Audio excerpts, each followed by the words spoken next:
Good morning, welcome back to MMJ రుచులు ఛానల్కి. ఇగో మీకు మలబద్ధకం కరెక్ట్గా లేదా, డైజెషన్ సిస్టమ్ అస్సలు బాగాలేదా, దగ్గు దమ్ము జ్వరాలు సర్దీలు వస్తున్నాయా, ఎక్కడైనా ఫుల్గా దావత్లకు పోయి వచ్చినాక కూడా యాసిడిటీ లెక్క అవుతుందా, ఇగో వీటన్నిటికీ ఇంట్లో రెమెడీ చేసుకోవచ్చు. ఇట్లా సూపర్గా సింపుల్గా మస్తు ఉంటుంది. చిన్న పిల్లల నుంచి పెద్ద పిల్లల వరకు పెద్దోళ్ళ వరకు తినొచ్చు. మా నాన్నమ్మ చేసి పెట్టేది ఇప్పుడు మా ఇంట్లో కూడా ప్రస్తుతానికి చేసి ఉంటుంది రోజు. ఇక రోజు ఎవరికి ఇష్టం ఉన్నట్టు వాళ్ళు తింటారు. ఇక ముందండి ఓమా, మన తెలంగాణలో ఓమా అంటాం, దాన్ని వాము అంటారు. సో జీలకర్ర అండ్ సోంపు, మీరు ఇవి రెండు ఎంతైతే తీసుకుంటున్నారో ఓమా జీలకర్ర దానికంటే కొంచెం డబుల్ సోంపు తీసుకోవాలి ఎప్పుడైనా.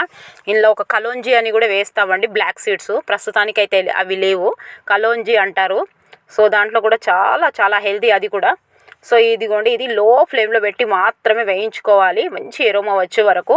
ఎందుకంటే కొద్దిగా బ్లాక్ అయినా దాని టేస్ట్ కూడా పోతుంది అండ్ చేసింది కూడా వేస్ట్ అయిపోతుంది. సో ఇలా ఇలా మంచిగా వేయించుకున్న తర్వాత ఇదిగోండి ఒక బౌల్లో తీసేసుకోవాలి.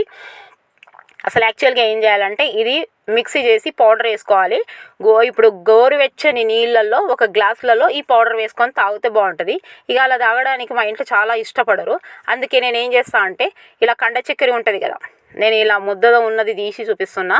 మీరు మంచిగా ఇట్లా నీట్గా ఉండేది అదే 40-50 రూపీస్లో మంచి పీసులు ఉంటుంది కదా, నవ్వతో ఏమో అంటారు కదా, సో అది తీసుకొచ్చుకోండి. ఇదిగోండి ఇలా చేసి పెడతాను నేను. ఇక అది కొంచెం తీయగా ఉంటుంది కాబట్టి ఇక కట్టర్ అనుకుంటా తింటారు. ఇక బాగుంటుంది అట్లా. మీరు కూడా ఇంట్లో చేసుకోండి, దీనివల్ల ప్రాబ్లం ఏం లేదు. ఇంట్లో కదా ఓమా జీలకర్ర అండ్ సోంపు మనం బయట నుంచి తీసుకొచ్చి తింటాం కదా, ఇలా ఓమా వేస్తే ఇలా డైజెషన్ సిస్టమ్ కానీ పిల్లలకు దమ్ములు దగ్గులు ఈ చలికాలంలో ఇట్లా చేసి పెట్టుకుంటే చాలా చాలా బాగుంటుంది. మీరు కూడా చేసి పెట్టుకోండి. ఇంకా కలోంజీ కూడా వేయండి ఇందులో, కలోంజీ బ్లాక్ సీడ్స్ అంటారని, చాలా బాగుంటాయి. ఇక ఇలా ఒక చిన్న కంటైనర్లో ఇలా పెట్టుకొని గాలి పోకుండా ఉంచుకోండి ఇలా, ఓకేనా. లేదంటే పౌడర్ చేసి గోరువెచ్చని నీళ్ళలో తాగండి, అప్పుడే ఫ్రెష్ అయిపోతుంది, ఓకేనా. నచ్చితే మాత్రం లైక్ చేయండి, సబ్స్క్రైబ్ చేయండి, షేర్ చేయండి. Thank you for watching.